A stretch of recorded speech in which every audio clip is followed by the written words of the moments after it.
Yeah, so hello and welcome. Let's start with our meetup. We're planning to have this as a nice conversation. And we'll start with Leo, who will present today his wallet scrutiny project. And I hope we will have a nice discussion going on about that. And later we can also discuss a lot of other news and stuff that is happening in Bitcoin. So I will give over to Leo. Hi guys, nice for having me. I would love to present my project Wallet Scrutiny. And first of all, who am I? I am from Munich, so I could also do this presentation in German, but we decided for the international audience to keep it in English. And I studied at Technical University, Munich, mathematics, and was very much interested in programming, so I never worked much as a mathematician, but as a programmer, and got into Bitcoin development 4 years ago, but into Bitcoin in general, I don't know, 7 years ago, many years ago. And yep, my life is all about Bitcoin now, and I'm the lead developer at Mycelium for the Android wallet. And as that release manager, I realized that it's pretty dangerous, the power that the release manager has. I'm pretty sure as a team or as a release manager of a non-verifiable wallet, you can basically steal all the funds of all the users with no problem. And that's why I created Wallet Scrutiny. So Wallet Scrutiny is about making making releases verifiable. And what does verifiable mean? If you have a team of developers, let's say you have 10 developers on your team, then somebody does the release process, and the release manager is the one that turns the source code into a binary, which then gets uploaded to the Play Store, for example. And if the binary cannot be verified to correspond to the source code, then not even his team can verify if something that was decided on the team actually got released or something different. So the release manager could sneak in something that leaks all the backups to his private server and collect backups. And when he sees that those backups are not getting more anymore, then he could press the button to empty all those wallets. And the only way that we know of to prevent something like this is not to uncompile the binary, because that's not possible, but to make the process of compiling the binaries deterministic. So you have a source code, you press compile, you get a binary. You go on a different computer, you reproduce the build instructions, and you get the same binary. And if that is not the case, then the wallet cannot be verified. And even if it's open source, if you share the source code and the security researcher gives his blessing, it is meaningless for the wallet that is on Google Play, because you cannot verify if on Google Play is the same as what you have in the Git repository. And this can be because the build instructions are not very precise. This can be because some tools that the team used to create the binary are non-deterministic. But usually it's just that the team needs to spend a little time on figuring out how to make it right, because even if the tools are not deterministic, the non-determinism is not because those tools get some good randomness and make the results random. It's because those tools depend on outside factors that the developers can control. So for example, if the build tool depends on the sorting of your file system, and you have one file system where the files are alphabetic and the other file system has the files chronologic, then the build results might differ. But if you can control that, if you can use a tool that makes this alphabetic for everybody, then you get deterministic results again. And yeah, so with that, I'd like to show some aspects I found in this research or on my platform. Everybody's seeing the screen share, I think. So this is the website of the project. And here we have a long list, a long list of over 100 apps that I looked into. Here I have a summary, how many apps are verifiable. This means I was able to reproduce the binary that is on Google Play from the build instructions and the source that I found on GitHub. That does not mean that I verified the source code. And this means that there might be something nefarious in the build instructions. If the build instructions are some convoluted way of copying the evil build from some other source and putting it where I expect my build results to end up, then there might be nothing related with the source code that you could audit in the released binary. So the verification itself is still a needed step. As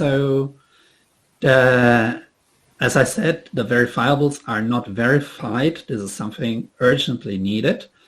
And none of the wallets is, there is no standard of how a wallet should be verified. Of course, many wallets have quality assurance internally, but there is no public scrutiny that would cover most of those apps in a very systematic way.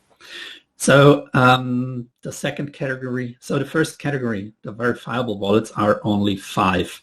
The second is open source wallets. That's wallets that claim to be open source, but most of them I tried to reproduce the builds since 4 months, and they didn't come around and provide the build instructions to do so. With the smaller ones, I'm not too worried, but for example, the blockchain.info wallet has 5 million downloads and didn't even reply to the request to make it verifiable. So that's certainly a concern. The next categories those are 24 closed source wallets. I wouldn't touch those, and many people don't know, but Koinomi is closed source, and you might find others that you thought were open source but are not open source. And the biggest issue for your security are the custodial wallets. So the provider obviously can steal your money if it can inject something evil, but if you are not even in control of your private key in the first place, then the provider can obviously run away with all the money in other ways. So that's by numbers of those that are classified as custodial, closed source, open source, and verifiable. There is some other categories like not a wallet, work in progress, which I haven't not yet looked into, or which are out of business, or which have too few users. If you have a wallet that only has some 10 users, then I don't bother too much testing it just yet. Get 1,000 users, and then I will look into the verification or the verifiability. Looking at numbers, here the second chart scales each wallet by the count of downloads. So here you see that the verifiable wallets are not only few, but they are also very few users. Those download numbers are not actual active users. So those are probably at least twice as many as the active users, maybe many more. But here you see that Coinbase being 10 million downloads, those custodials account for 20 million let's say, users, where the verifiable wallets only account for 10 million users. And across the other two categories, we have another 11 million users that are not verifiable. So verifiability is a serious issue, and it's something that I saw totally ignored. So that's why I created that project. And also the verifiability is not only about the provider being evil and stealing the funds. It might also be the provider not being sufficiently careful and catching a virus, and then the virus swaps out the build. So if I get a virus, or if somebody comes and says he kills my daughter if I don't inject some evil code into the wallet, I will perfectly inject some evil code in a wallet, and I rely on my colleagues to catch it before it goes live. And so I don't know who would watch his family die when pressed to release the funds of the users to some evil guy standing in his living room. So the funds are not trivial neither. So a wallet that has 1 million users probably has access to $10 million, if not more. So yeah, with that, I would open it up to questions, and I'm curious to hear what you think of my project. Yeah, cool, Leo. But tell me, why should we care? I mean, these are just online wallets, right? I don't have much money on my online wallet. So the mobile wallets are certainly something where the more savvy users wouldn't store a lot of money. But I work for Mycelium, so I know from support that we had users that had $30,000 on their Android wallet.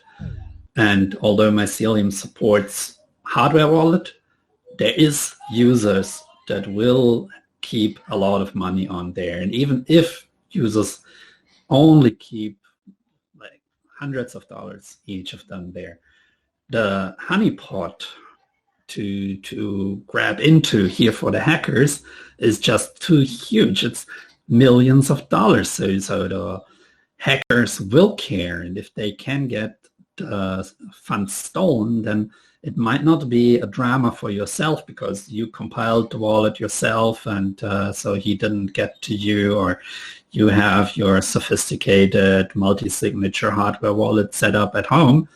But I care for the users that are not as tech savvy, that are millions. And so those that are really able to protect themselves from something evil to happen are the ones that care about these details, and that don't use those wallets maybe.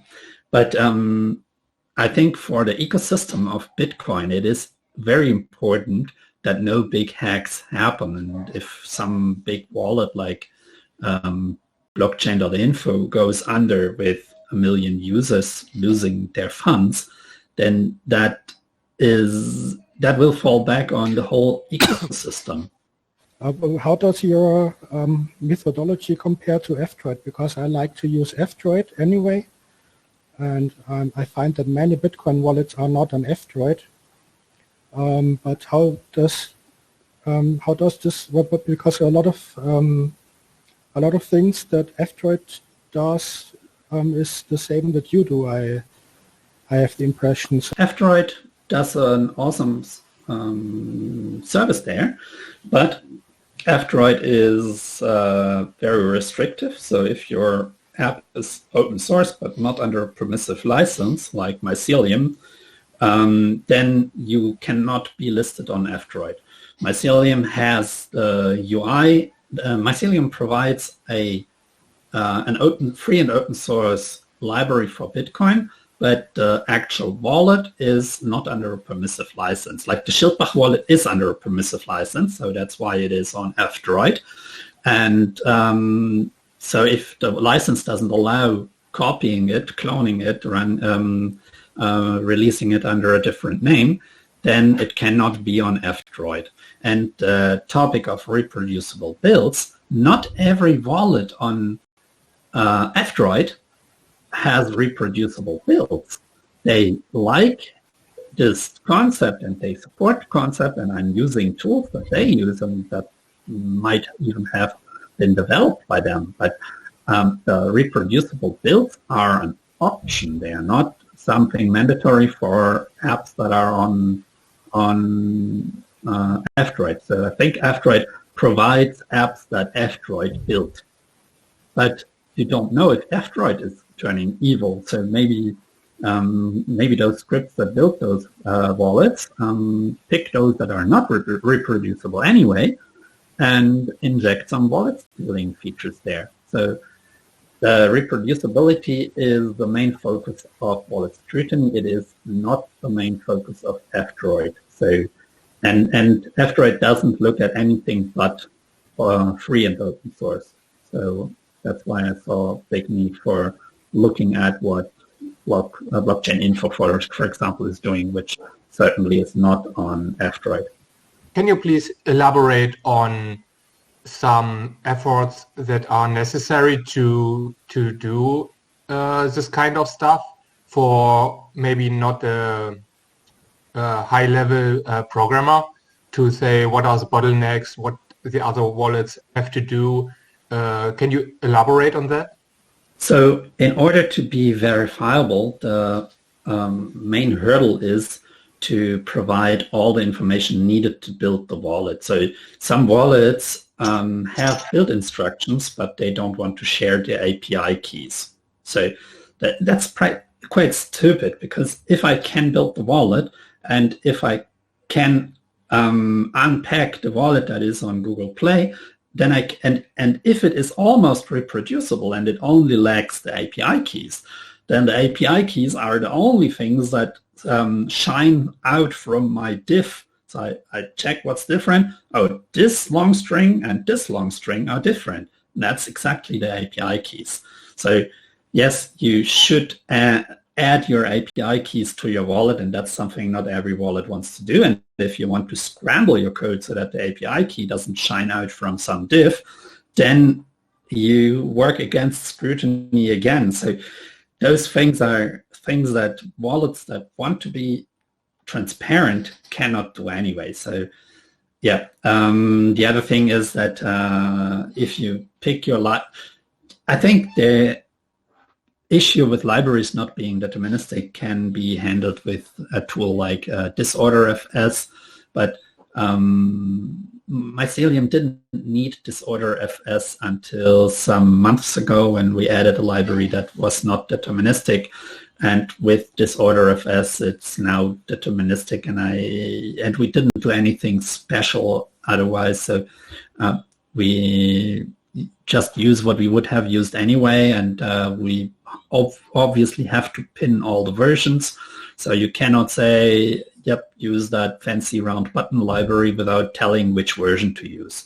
So because you said for not so tech savvy, in software development, of course, you don't invent everything from scratch. You don't code in binary or something, but you use tools that already exist. You use Android libraries, you use round button libraries, you use communication with the internet libraries, and there's a big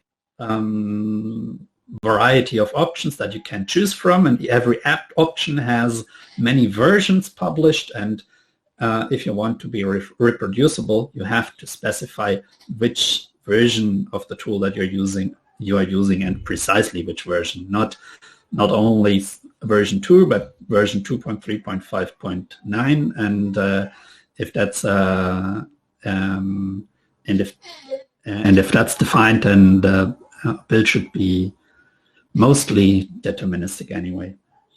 Okay, thank you. Can you explain why the developers are afraid to share their API keys and what the API keys do in this process?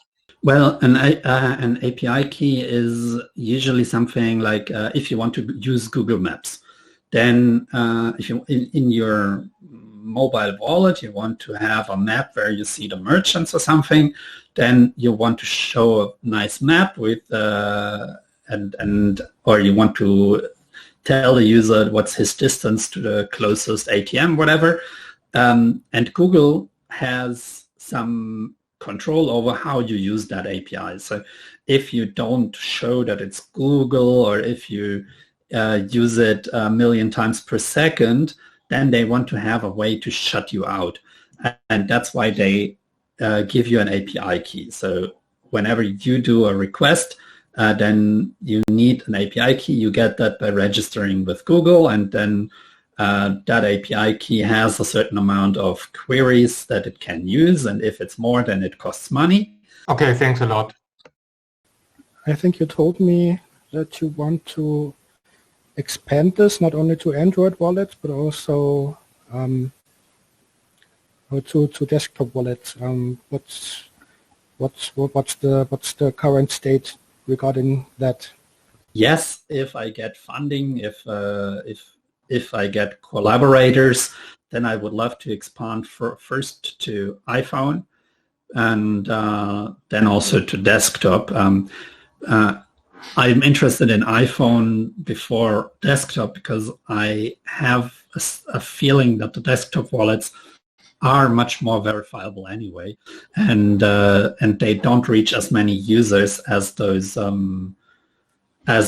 mobile wallets do. So yeah, I care about reaching or protecting many users before trying to cover every wallet that is verifiable anyway.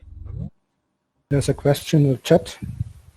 Isn't this an ongoing effort? Every new version in the App Store has to be checked by people.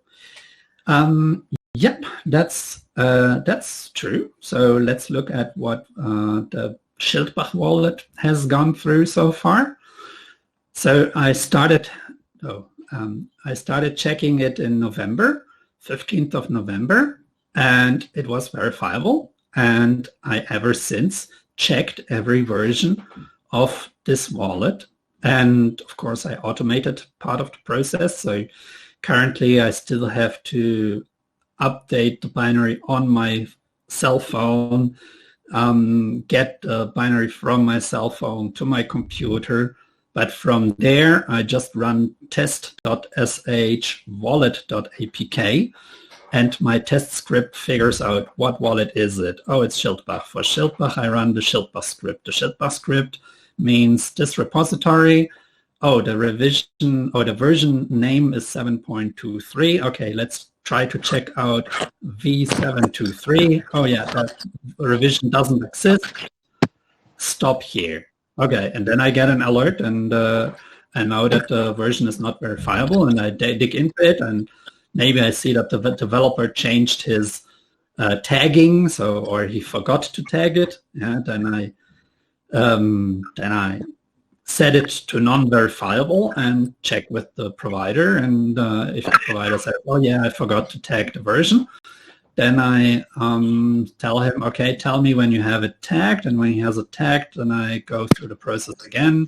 I run the script again on the same binary, and I usually can verify it. With Schildbach, I never had an issue because Andreas Schildbach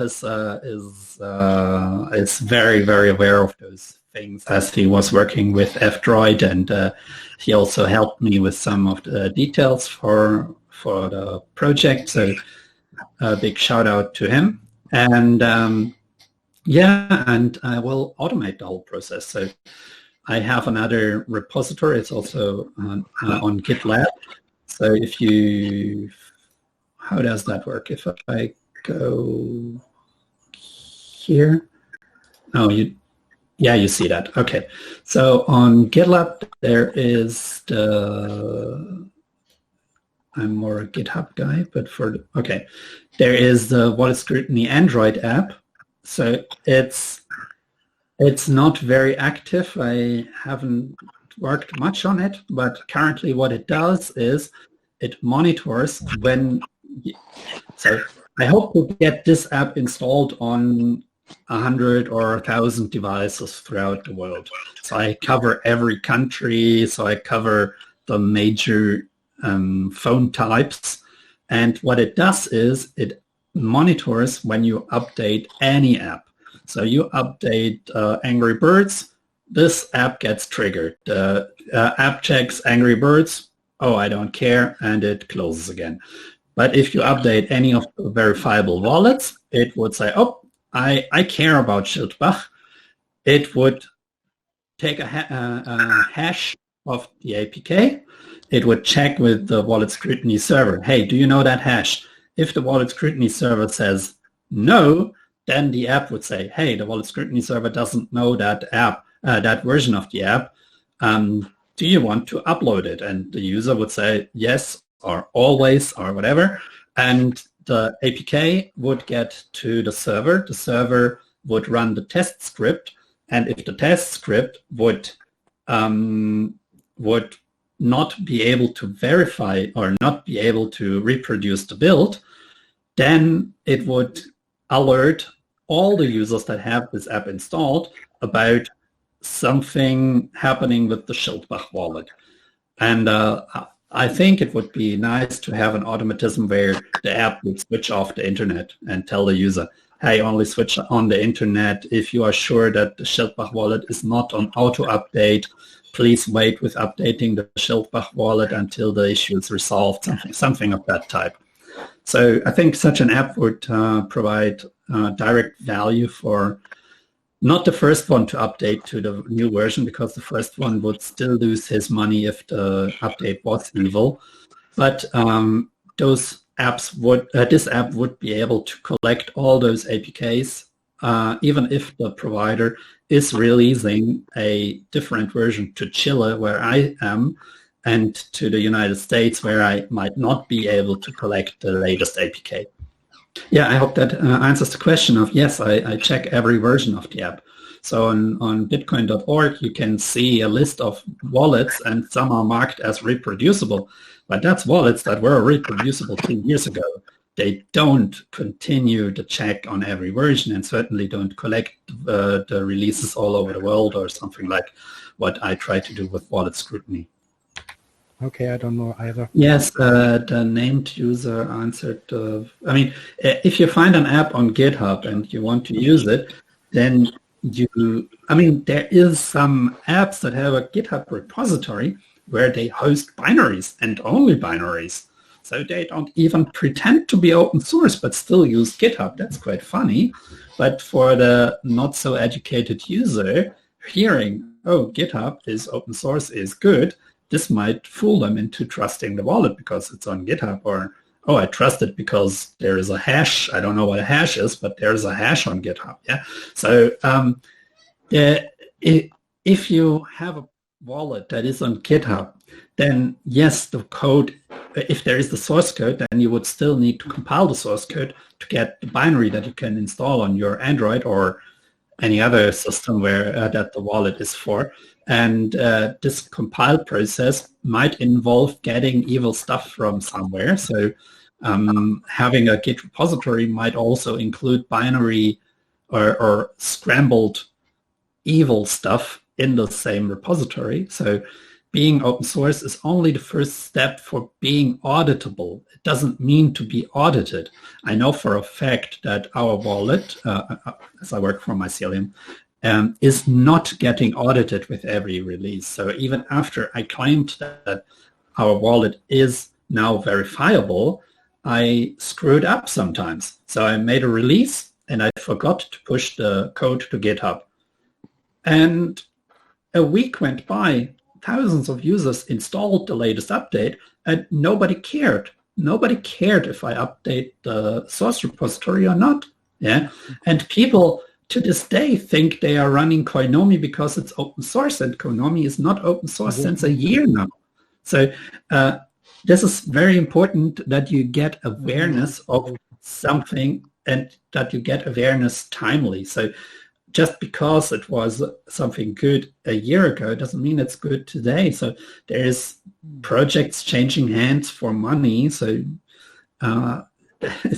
it's crazy. So I think we need something that gets that really checks on every release and that alerts the user and that shuts off anything fishy. And also, there's a big issue with the release process. So if a wallet is known for being the good guy, and they are really awesome, have an awesome team, and they're also for free because most of the wallets are, or all of them are for free. And so where do they make the money? Maybe they make it by being the cool guy until can be a good guy for years, and then suddenly make a release where it steals all your coins. And that might be even in the public source code. So they make a 40,000 lines of code change, or they upgrade some library that they control. And now the new version steals all the users' funds. And there's a big incentive to do so. So I wouldn't be surprised if any of those 100 wallets that I'm looking at might actually be incentivized by stealing all the funds of all its users at some point in the future. Yeah, but there's a question on the YouTube chat. Do you expect major differences between Android and iOS mobile wallets? I guess you already answered that. Maybe you can, there are still some differences you can go into. I'm not an iPhone developer, but I heard several times when reviewing the multi-platform version or wallets that, oh, we are not open source because iPhone doesn't allow open source. So I did not get yet to the bottom of this weird claim, but of course, Android is more in the open source realm than iPhone. So I expect less verifiability than on Android. Yeah, all right. What I noticed is when I first noticed Wallet Scrutiny, I think there were only 2 apps that were verified. That was yours and the Schildbach wallet. Did you promote the project so that there are now 6 or 7, or did this happen more organically? Semi-organically, of course. I spread the word since November. But what I usually do is when you look at those open source wallets, let's look at blockchain info wallet. I go to their repository and I open an issue there. And as you can see, in December, I opened an issue with this wallet, which has millions of users, 5 million downloads. And I don't know if that's their developer who answered. I doubt it. But so far, there was no reply from them. And I think this is their actual repository. I'm not 100% sure, but I also tried to reach them on Twitter and I don't know, on Reddit maybe, but I never got a reply, and I'm pretty sure they are not very interested in being auditable. So yeah, I reach out to all those wallets. Well, not to all of them. So I reach out to all the wallets that are open source and that I fail to verify. So the closed source ones I consider maybe lost causes, but some of them I contact too. But the custodial ones, yeah, well, they noticed maybe that I feature them, but I don't see them going verifiable or open source anytime soon anyway. So yeah, I focus on open source and those that want to be open, because I think people that run a custodial wallet and call it a wallet, they are not the target audience of this project.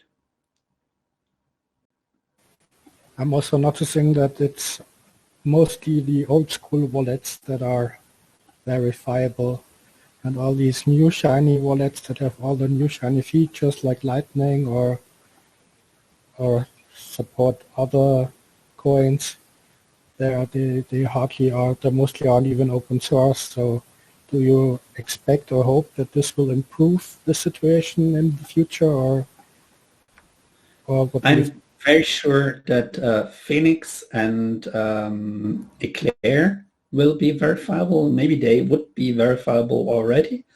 I I saw they claimed that there was some change, but else I'm pretty sure that I think Breeze is also interested in being verifiable. So they have the issue here. No, they didn't reply the last one either. So, okay, so they've had issues building their own app also. Okay. So something like that should scare you. If the provider doesn't know how to build it correctly, then they don't know how to build it reproducibly for certain. And yeah, it's something scary. You don't know if the discrepancy comes from some backdoor that injects evil stuff on the provider, on the release manager's machine, or why does it happen? Yeah, it's something that Mycelium would figure out before doing a new release. We had that happen. That's when we had to incorporate disorder FS to make the dependency on the non-deterministic library correct, or when we had to correct that issue with the non-determinism. But we wouldn't have released it without having figured out why we have a discrepancy. Are you planning to do some YouTube videos or something like that to show how to compare these things for oneself? How to check if a wallet would be verifiable? Yeah.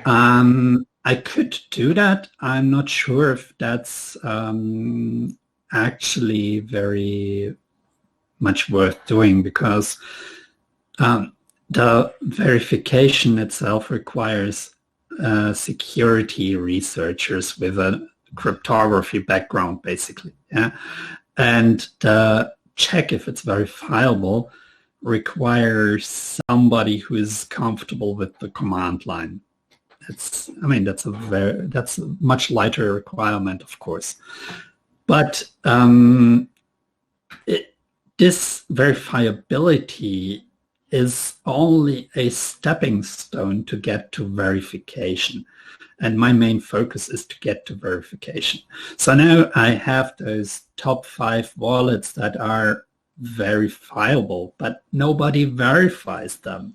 So even if you can reproduce the build at home, you cannot audit the code. You can't. I cannot audit the Mycelium wallet, which is my job to audit. I mean, I do my best and I review every change that goes into the wallet, but that's hundreds of thousands of lines of code that went into that wallet over time. So I did not review all the code that was there before I took over as the release manager. I certainly am not a robot that will provide the same quality with every review. So that's my job. If anybody whose job who is not a full-time Android Bitcoin wallet developer thinks he can audit the security of a wallet, then he's just a megalomaniac who has no clue. It's impossible. You need people that, I think we need a situation where security researchers have their field of expertise, and where somebody who knows how to do something evil with convoluted ways of loading PNG files checks if any of the 100 verifiable wallets does this evil trick, and another guy who knows how to screw up doing crypto checks this in an automated way, probably. Yeah. So when we get there, that the security researchers know that reviewing the source code makes sense for the binary because the source code is what the binary is made from, then the security researchers could make a change. Do they do it? probably not without a compensation. So the next topic will be, why would they do that? And I think what is most likely to come to appear as a solution to finance security researchers is bug bounties.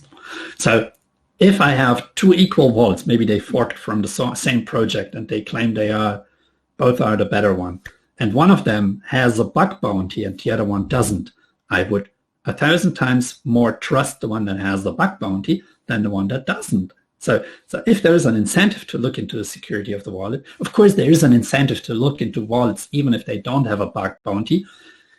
Hopefully not because you can steal funds, but because you can raise your profile as a security researcher, and but not on an ongoing effort. So if it's reviewing every release, no, you can't get there without a solid bug bounty. Hope that answers the question.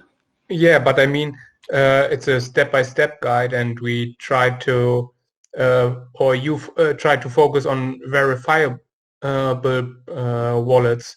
So the people have to trust if somebody says it's verifiable or it's not verifiable.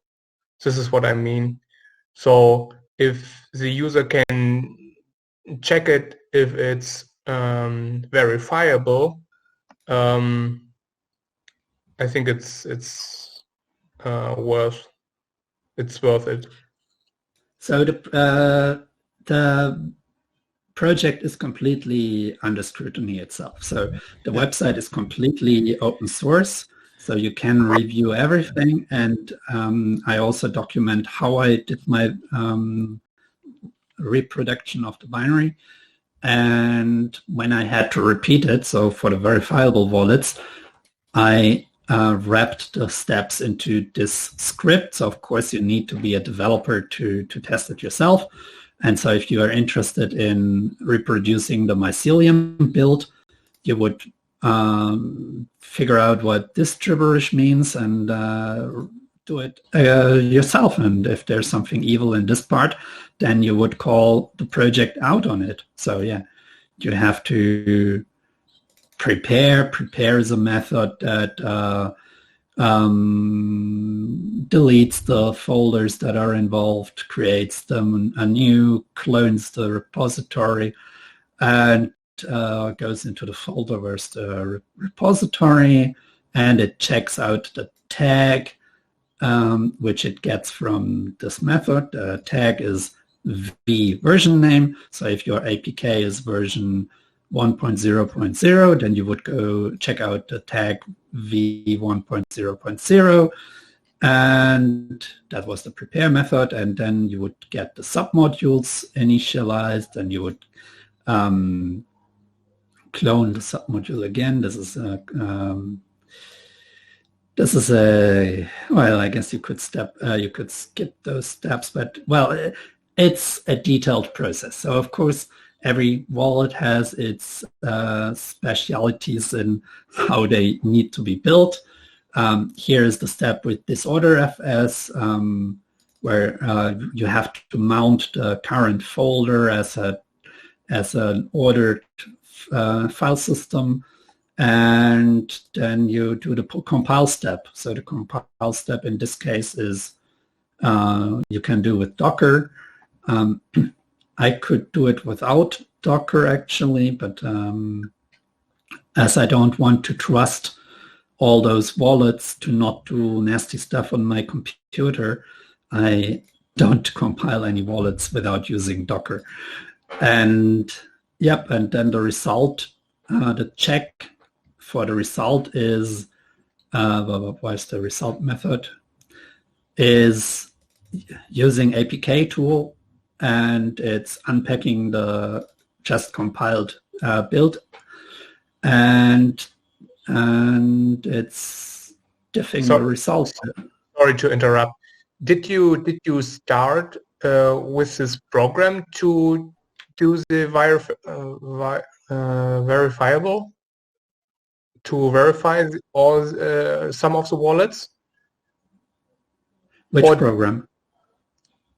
Some wallet. or did you start by checking if it's verifiable by only checking one wallet by hand?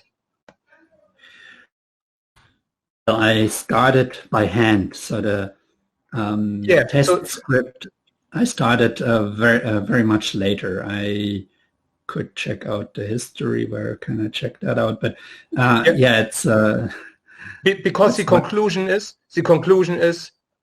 at least for me, mostly don't use wallets that are not verifiable. This means I have to focus on maybe the five wallets, maybe some Lightning wallets, and nothing more as a user. And now I will check. Maybe I took my favorite wallet from the 5 verifiable wallets, and then I want to check every time if a new version is out to go through the process if it's verifiable or not. It's not about all wallets. It's just for maybe the 5 or the 5 plus.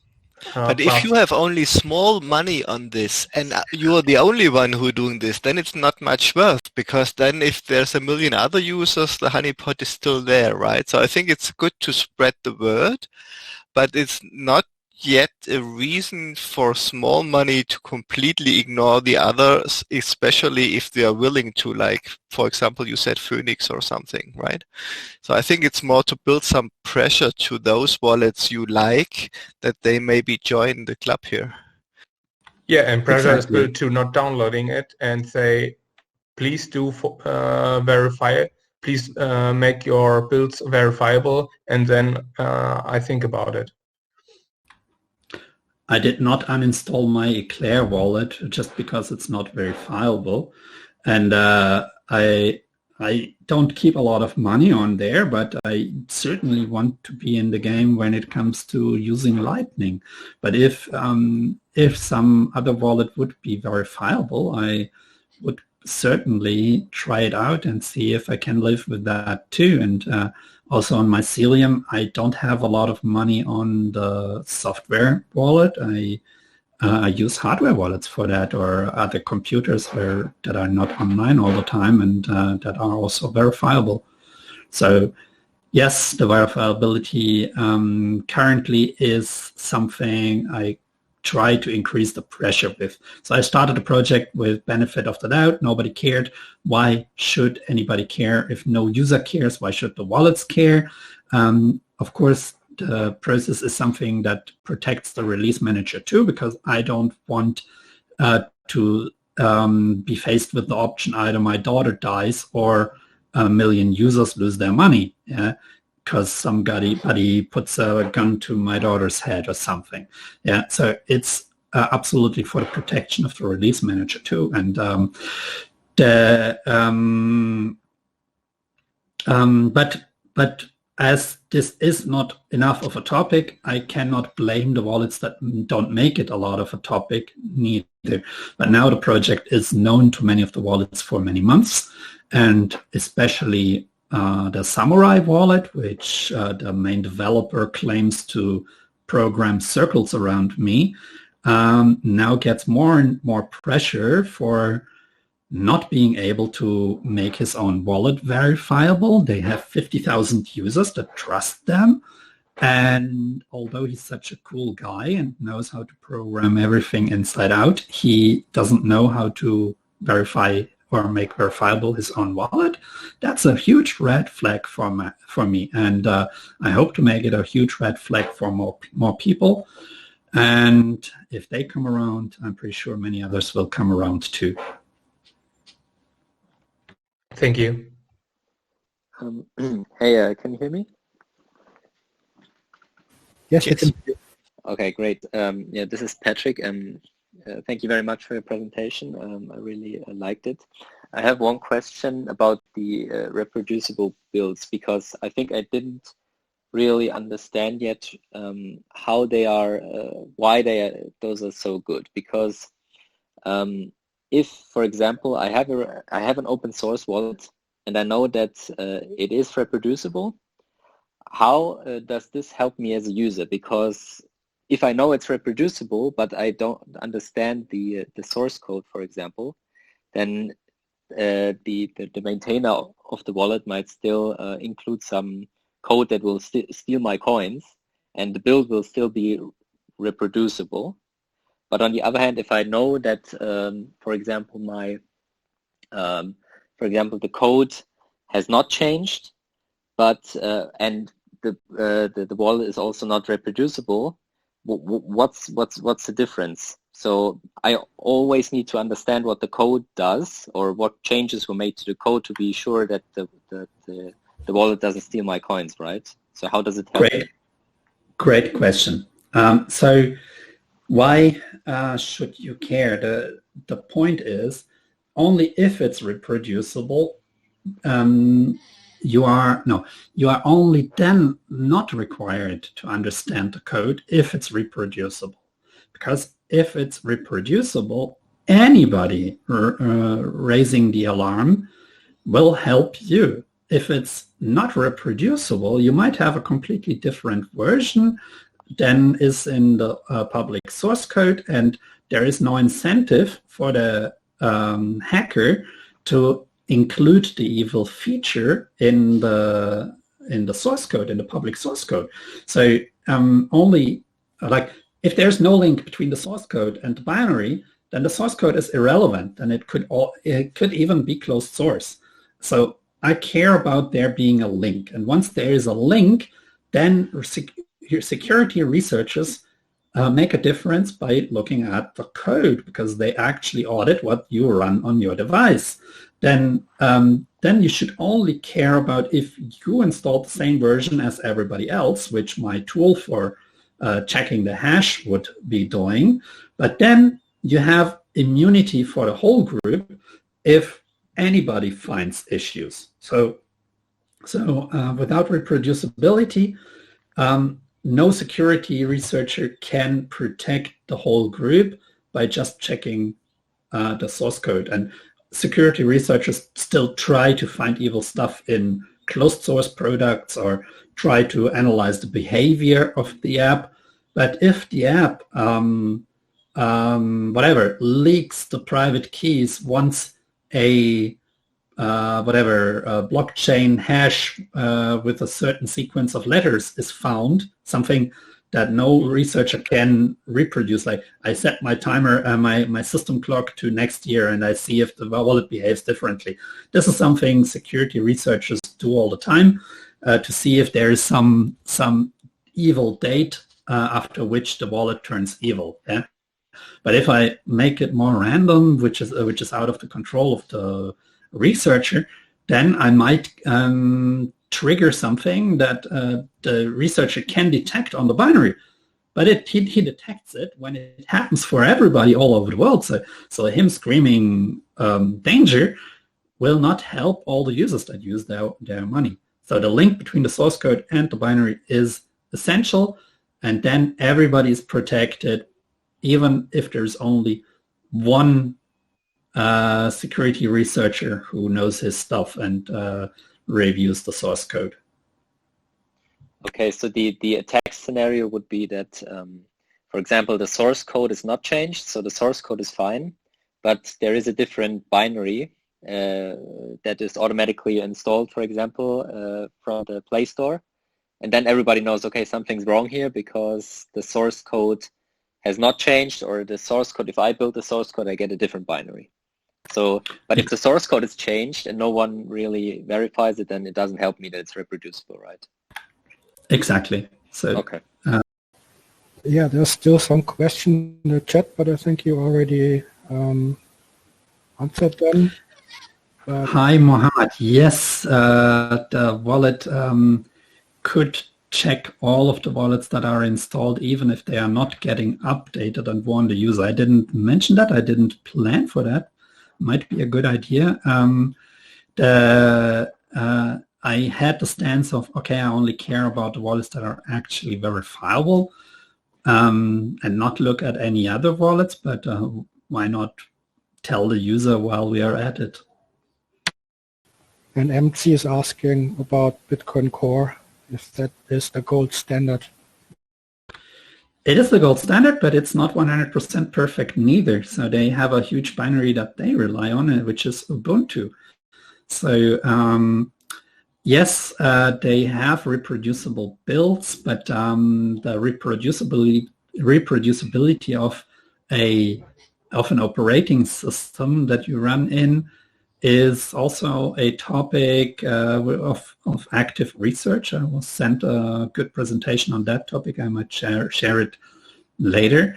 But yes, there is many eyes on the source code. There is no line of code being changed without being commented on. So if we get anywhere near that level of scrutiny for most of the wallets, then I mean, that would be amazing. But yeah, I think the general direction that most software projects go in, also from the providers of the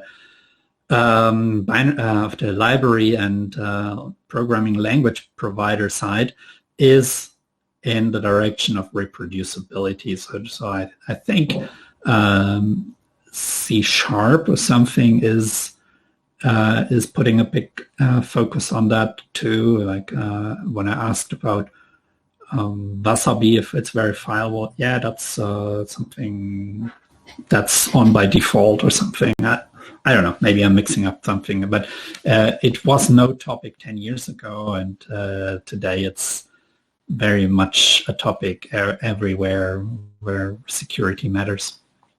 What do you think is the reason that there's so much battling going on between Samurai Wallet and Wasabi Wallet? I mean, they aren't even competing in the sense that one is a desktop wallet and the other one is a mobile wallet. So, what do you think is the reason? Samurai.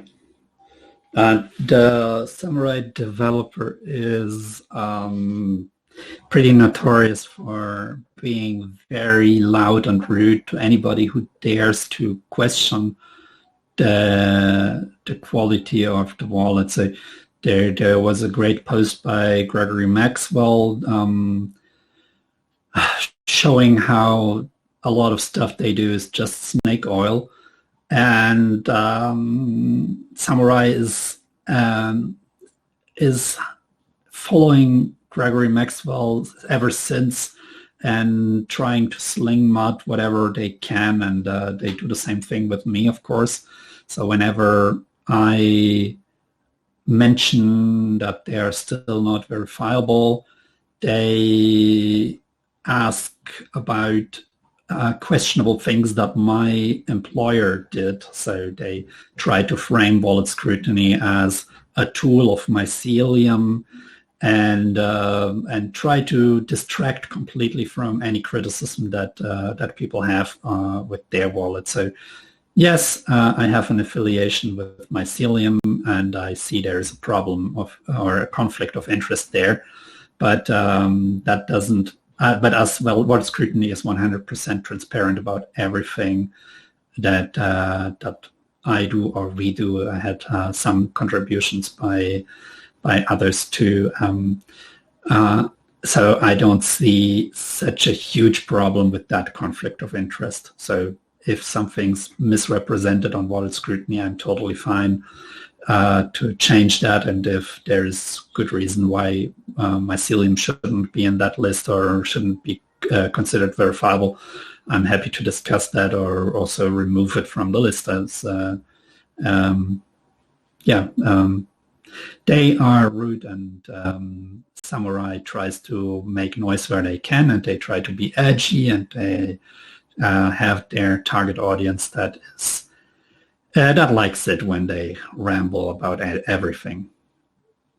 I think in the Unhashed podcast it was that you mentioned that that not all wallets should or need to implement Lightning, and so what's your opinion? Will it come to mycelium or not, or do you care at all if Lightning would be implemented into mycelium or not? What's your opinion towards that? I hope that Mycelium puts more focus on replace by fee, on Lightning, on those things than on ERC20 tokens and Ethereum, which are like today we just started releasing the ERC20 tokens support, and but on the other hand, what you might refer to is any source code might be the angle of attack. So if I add new source code, this new source code might also include whatever steals the user's funds. So for a Lightning wallet, it would make sense to have it in a separate product. Same with all the other features. So the more features a wallet has, the more attack surface does it have. And I think Vault Scrutiny will get to metrics around that at a later point, because I think we need something objective. So I cannot say I don't like that library, but I like that library. Like, oh, that library is by Google. I trust Google, but that library is by Facebook. Oh, I don't trust Facebook. That's weird. I think we cannot go by gut feeling on at least not on wallet scrutiny when it comes to security, but certainly having more libraries and having more lines of code is a security issue, a soft security issue that we probably will display at some point. And in that direction, I would say, yes, it would be nice to have the Lightning wallet as a separate product and than the on-chain Bitcoin wallet. Yeah, okay, that's an interesting view, because I think many believe that mobile wallets will be the use case for Lightning, and on-chain transactions will be more and more rare because there will be more and more for just larger sums. So do you think there would be a use case in the future for, even in that scenario, for mobile wallets, for on-chain transactions? I think the on-chain transactions will get rarer, and I was not suggesting that Mycelium should not add Lightning to it, but a wallet that has many other features and other coins will probably not go in a bad direction by adding Lightning too. It's just that more features make the attack surface bigger, and so you should be picky about the features. So for Lightning to work, you need on-chain features anyway. So and a Lightning wallet will also be always an on-chain wallet in some way. So yeah, it makes sense to have both in one wallet, and it's certainly the way to go to add Lightning. But and to the question if we will use on-chain in the future, probably not. I don't know how fast this will happen, but not to buy a coffee or something like that. It's just not reasonable if a small city of 50,000 people would switch to all things Bitcoin. It would already be unfeasible to do all those transactions of such a small city on the blockchain. So yeah, I hope we get to the point very quickly where on-chain is something for really big transactions. I guess we end it now, and thanks to you for the presentation and for the explanation. Thanks for having me on. Thanks a lot. Thanks for the project. Yeah, join it and provide more app IDs to be added to the list, and tell the wallets that you care.